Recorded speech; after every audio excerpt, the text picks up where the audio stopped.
que a economia solidária tem que tomar para si e quais são os limites da economia solidária? Eu acho que a palavra tarefa, não sei bem como é que se aplica, porque é um movimento de milhões de pessoas que lutam para ter uma vida melhor para eles próprios e criar dentro da sociedade brasileira uma sociedade de iguais, livre, em que não há trabalho subordinado, ninguém manda em ninguém, que é um sonho que vem desde o século XIX, etc., mas que é possível tornar realidade. A experiência concreta brasileira e de outros países mostram isso. Talvez a grande tarefa da economia solidária nesse momento no Brasil, nessa quadra histórica, seja sair da pobreza. Uma parte importante da economia solidária é de gente muito pobre, alguns passando fome. Estou pensando nas comunidades indígenas, que se aproximam bastante da economia solidária, mas têm uma vida muito precária. Também quilombos, também assentamentos da reforma agrária, ou seja, há pobreza na economia solidária. Como é que se combate essa pobreza? De um lado, evidentemente, dando mais capital para eles, para poder aperfeiçoar o que quer que seja a sua atividade econômica, e mais formação também, mais assistência técnica, e isso a gente está procurando fazer. Eu não diria que são tarefas, mas são coisas necessárias.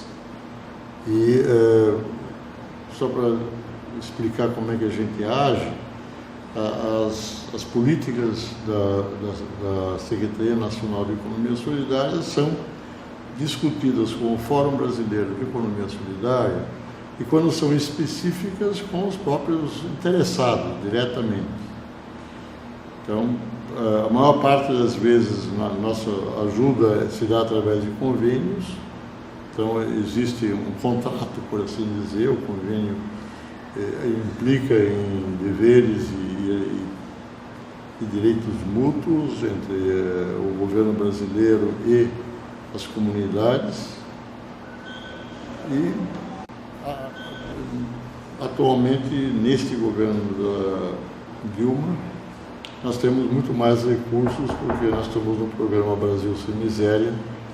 Então, isso coincide exatamente com o que a gente precisa fazer na economia solidária, e temos tido, além de um orçamento algo maior, transferências de recursos do Ministério do Desenvolvimento Social, especificamente para a inclusão produtiva urbana, que é, digamos, a nossa tarefa dentro do programa Brasil Sem Miséria. Sobre as políticas econômicas do governo Dilma, Sim. Você acha que nós podemos chamá-las de neoliberais? Como você as caracterizaria? Elas não são neoliberais e também não deixam de ser, quer dizer,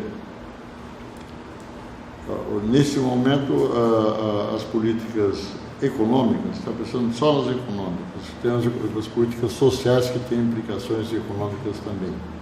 Mas pensando estritamente na política financeira, política tributária, essas políticas que são basicamente comandadas pelo Ministério da Fazenda e pelo Banco Central, essas políticas, digamos, procuram ao máximo defender o país de uma crise internacional que está cada vez mais grave na Europa e repercute indiretamente também aqui na América Latina, mas está muito pior na Europa do que aqui. Inclusive que o Brasil, desde 2008, fica em pleno emprego, o que é muito importante. O desemprego nunca foi tão pequeno no Brasil do que esses últimos anos, e a política do governo pretende manter isso dessa forma. É difícil dizer se elas não são neoliberais, porque uma parte, vamos dizer, das políticas de qualquer país estão condicionadas pela globalização. Então, nem sempre são exatamente aquilo que o governo quer fazer. Vou dar um exemplo que talvez seja o mais importante. Há setores da economia brasileira que estão sendo prejudicadas pela enorme quantidade de produtos importados que vêm, principalmente da China, mas também de outros países em que o custo do trabalho é muito menor do que no Brasil.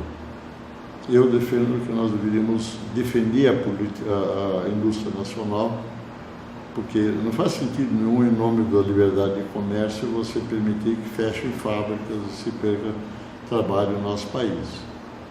Mas isso, evidentemente, é um ponto em discussão.